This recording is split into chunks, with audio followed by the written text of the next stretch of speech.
Hello everyone, welcome back warriors. For those who are new to my channel, welcome.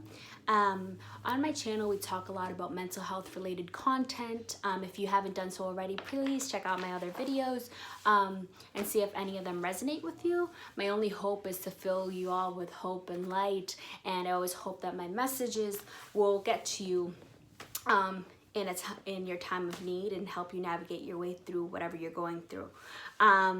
I'm not at all a mental health professional, but I always hope that my experiences will help guide you. So with that being said, today's video, I want to focus on the way the coronavirus is affecting people mentally. So the only reason I came up with this idea was because I was scrolling through Instagram and there was many people who were talking about how they're feeling really anxious, and there's a lot of pages who have been highlighting, how mental health has been affecting the masses, right?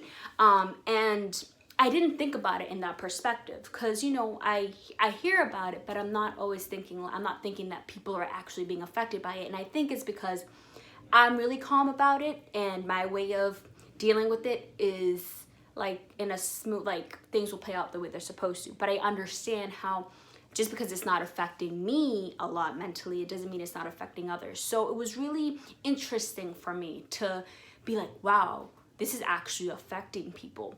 And so I started doing my research, and there was an article I came across from an article by McLean Hospital on their website, and it was talking about how to care for your mental health despite the coronavirus, right? So, a lot of people, this is something that we've never really experienced before. So, it's all over the news, and it's really hectic, especially the way people are reacting to it, right? No toilet paper, no water, barely any, resources out there. And it's just it's really a scary time for many people. And so I came across this article, and I'm just going to kind of break it down for you. And how, I thought it was really helpful.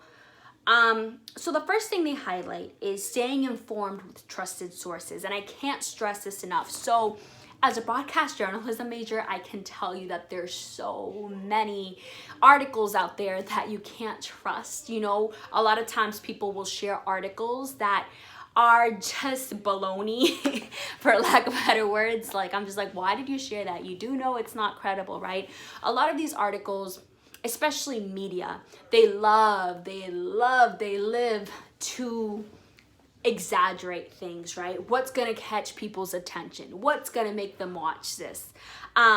So a lot of it goes back to that, is just knowing which sources you're watching and which sources you should pay attention to and which ones are misleading you. So that's extremely important. Also, limiting your exposure to media, because if you're constantly scrolling on Facebook or you're watching the news 24/7, you're going to get anxious, you're going to get stressed, you're going to be fearful. And especially with my grandma, she stays calling me. She's like, look, I just heard this on the news, I just heard this on the news, I just heard this on the news. And I'm just like, okay, but you need to stop watching the news so much, because all it does is fill you with fear and anxiety, which, it's okay to watch a certain amount, but not to the point where it's really affecting you mentally. So just kind of limiting that exposure. A second highlight is having a plan. So let's say, it's kind of like preparing for the worst case scenario, right? Whether it's a list of food supplies, medications, healthcare professionals, work contacts, kind of just a list that will help prepare you for an emergency. And also it says it's important to maintain a sense of connection with the community, right? So whether it's your friends, family, co-workers, just keeping that communication alive during this time, because if you're isolating yourself, constantly watching the news, you're going to feel alone, you're going to feel scared. So it's really important to surround yourself with loved ones during a period like this, and kind of planning for the worst case scenario, but at the same time, just being there for each other, supporting one another through a time like this, right? That's so new to people, so scary. Also, another thing they highlight is talking to kids, right? So if you're a mother and you have kids, or, you know, your nieces, nephews, whatever it may be, a lot of kids are curious and they don't know what's going on, but all they see is people being scared, people seeing this on the news. So kids are really smart. They catch on to their surroundings and what's going on. So they will have a lot of questions. So it's important to, you know, tell them that you don't have the answers to everything, but that you will be there for them, to listen to them if they're scared, always validating their feelings, not just being dismissive, just letting them know that you're there for them. And although you don't know, you know, the answers to everything, that you will make sure to give them that information when you have it. So I think just building that sense of security with the children is really important. And then one of the most important things is, you know, just taking care of yourself, no matter what it is. If you like to meditate or you like to exercise, I know for me, it's really hard right now because at first I was like, okay, it's probably not that big of a deal, I guess.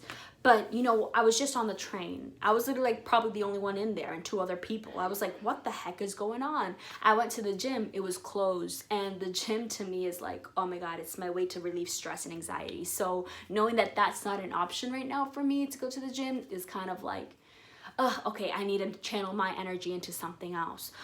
So finding that outlet, finding what makes you happy.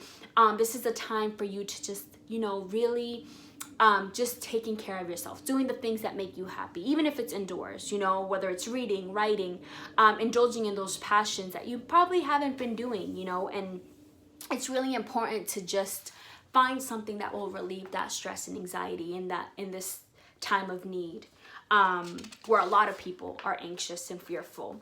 And knowing that there are mental health professionals out there, if it's really affecting you to the point where you're not able to really deal with it, knowing that there's resources out there. And McLean even said that if you're struggling or you have a loved one that's struggling with anxiety or stress during this time, that you can call them at 877-646-5272. So there's one resource, you know. And just knowing that, you know, maybe some of you already go to therapy, and I think just being able to express yourself and, you know, really just validate those feelings. But also knowing that you're not the only one dealing with these emotions during this time, and that you can definitely do things that make you happier and be more at peace.